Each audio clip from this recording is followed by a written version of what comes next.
feel it. And I think we learn about ourselves through especially any kind of adversity. You know, look, I'm coming off of being evacuated from the fires, which was, for me, not that difficult. You know, I'm not poor. I got a hotel. I brought my family to the hotel. We got safe, got my dog to the podcast studio, and everybody was all right.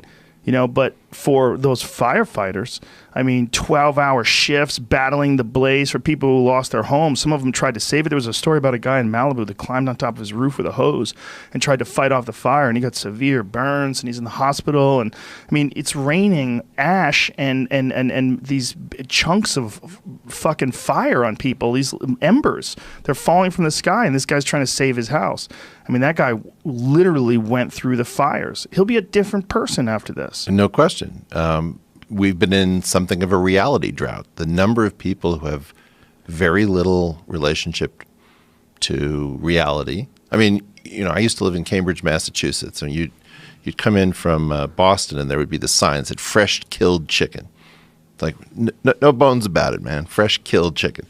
But like chicken McNuggets, nobody quite knows what part of the chicken is a McNugget, right? It's just some abstraction that comes to you.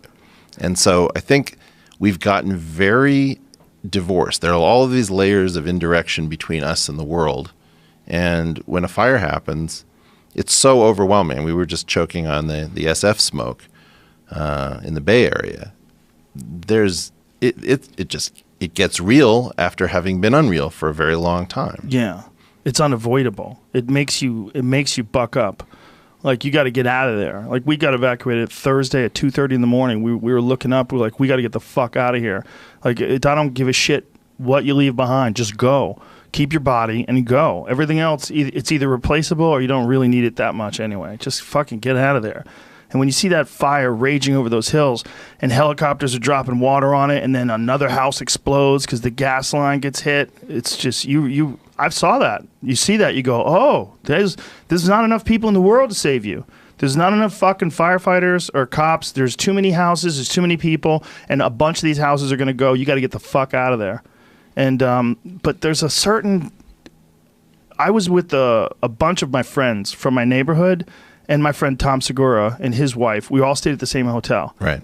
And there was like a tangible sense of community. Well, I love this point. Let's imagine you go for a wedding and they house you with your third cousins, people you barely know.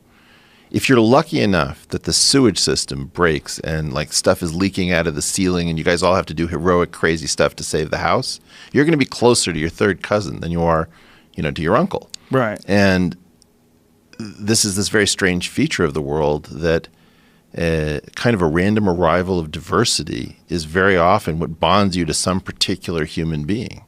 And if you avoid adversity in groups your whole life, you probably don't realize that you're never fully activated as a human being. Or particularly, if men, I think, don't form groups that in some sense fight or battle or contest together. So there's this very weird fact that apparently humans are the only species that organize contests in teams. This is an intrinsic feature of being human.